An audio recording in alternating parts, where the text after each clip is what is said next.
ইতিহাসের পাতা ঘাটতে গিয়ে নেইমারের ইতিহাস দেখলে আপনি আঁতকে উঠবেন। ফুটবল ইতিহাসে সেরা কামব্যাকের গল্পটি এই মহানায়কের নামেই লেখা আছে। শেষ 5 মিনিটে দুর্ধর্ষ 3 গোলে অবদান রেখে সে বুঝিয়ে দিয়েছিল ফুটবল তার পায়ের জাদু। সেদিন অবাক হয়েছিল মাঠে থাকা হাজার হাজার দর্শক, কোচ, এমনকি সতীর্থ লিওনেল মেসিও। সবাই অবাক হয়ে তাকিয়েছিলেন ব্রাজিলিয়ান এই সুপারস্টারের দিকে। কি হয়েছিল সেদিন? 5 মিনিটে নেইমার কি করেছিল? কেনই বা এই সময়টাকে বলা হয়ে থাকে ইতিহাসের সেরা কামব্যাক? চলুন বিস্তারিত দেখি। উয়েফা চ্যাম্পিয়ন্স লিগের রাউন্ড 16 কোয়ার্টার ফাইনালের লক্ষ্যে মাঠে নেমেছিল পিএসজি বনাম বার্সেলোনা। নেইমার, মেসি, সুয়ারেজের মতো ভাগা ভাগা তারকা থাকতেও প্রথম লেগে পিএসজি 4-0 ব্যবধানে হারিয়েছিল বার্সাকে। অর্থাৎ দ্বিতীয় লেগে বার্সাকে ম্যাচ জিতে করতে হবে 5টি গোল। সবাই হাল ছেড়ে দিয়েছিল। স্বাভাবিকভাবে এমন ব্যবধানে ম্যাচ জিতা সত্যিই অসম্ভব, কিন্তু সেদিন ব্রাজিলের এক নায়ক বলেছিল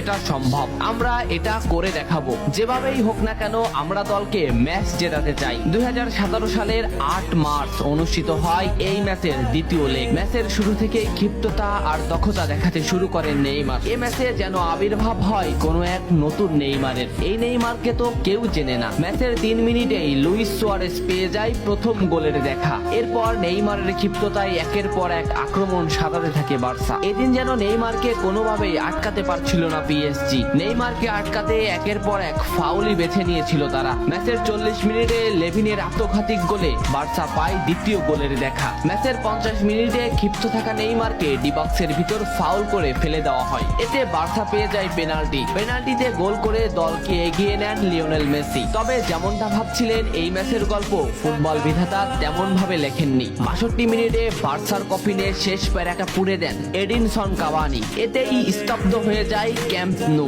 আশা ছেড়ে দেন বার্সা কোচ লুইস এনরিক। শুধু কি তাই, স্তব্ধ হয়ে যান লিওনেল মেসিও। তবে সেদিন একজন দমে যায়নি। নামটা কি কমেন্ট করে জানান। বার্সা গোল হজমের পর লিওনেল মেসি ম্যাচের সম্পূর্ণ দায়িত্ব দেন নেইমারের উপর। আবারও শুরু হলো খেলা। ডি বক্সের বাইরে নেইমারকে ফাউল করে ডি মারিয়া। এই পজিশনে 88 মিনিটে বার্সা একটা ফ্রি কিক পায়। তবে এই ফ্রি কিকের দায়িত্ব নেইমারের কাছে বুঝিয়ে দেন মেসি। শট করেন নেইমার এবং করেন অসাধারণ গোল। এই ফ্রি কিকটা বার্সার ইতিহাসের সেরা ফ্রি কিকের একটি হয়ে রয়েছে। এর 2 মিনিট পর সুয়ারেজকে আঘাত করে পেনাল্টি পায় বার্সা। পেনাল্টি নিতে আসেন নেইমার জুনিয়র। সেদিন বার্সা নেইমারের উপরই আস্থা খুঁজে পেয়েছিল। পেনাল্টিতে অসাধারণ গোল করেন নেইমার। এমন পরিস্থিতিতেও 5 গোল করে ম্যাচ সমতা এনেছে বার্সা। এর কিছু সময়ের পরে চলে আসে সেই মাহিন রক্ষণ। ম্যাচের এই মোমেন্টটা লক্ষ্য করুন। ডি বক্সের কিছুটা সামনে নেইমারের পায়ে বল। নেইমারকে আটকাতে গেল প্রতিপক্ষের একটি খেলোয়াড়, কিন্তু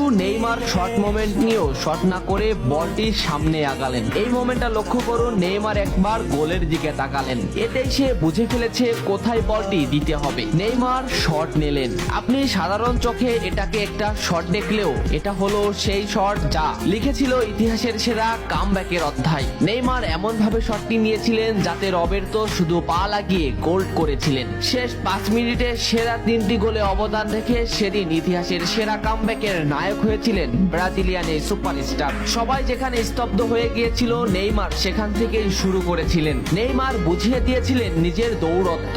ইতিহাসের সেরা কামব্যাকটা বার্সা নেইমারকেই উৎসর্গ করেছিল। এ ম্যাচে নেইমারের পারফরমেন্স ছিল আকাশচুম্বী। মাঠে থাকা দর্শকরা শুধু নেইমারের দিকেই তাকিয়েছিলেন। নেইমার এমনই, যখন জ্বলে ওঠে তখন সব পুড়িয়ে দেয়, সব তছনছ করে ফেলে। ইতিহাসের সেরা কামব্যাকের নায়ক সেদিন পিএসজি কে হারিয়ে বার্সার সমর্থকদের মুখে হাসি ফুটিয়েছিলেন। বার্সা ফ্যানরা কি এদিনের কথা ভুলে গেছে? নেইমারকে ভোলা যায় না। নেইমারের এই অবদানের কথা ভুলতে হলে ফুটবলকেই ভুলতে হবে। ফুটবল আর নেইমার এমনই, এরা আপনাকে কাঁদাবে, হাসাবে, আবার কখনো কখনো অসম্ভবকে সম্ভব করে দিবে। নেইমার সেদিন অসম্ভবকেই সম্ভব করেছিলেন। ভিডিওটা কেমন লেগেছে অবশ্যই জানাবেন। এত সময় সাথে থাকার জন্য ধন্যবাদ। নেক্সট ভিডিও আসছে খুব তাড়াতাড়ি।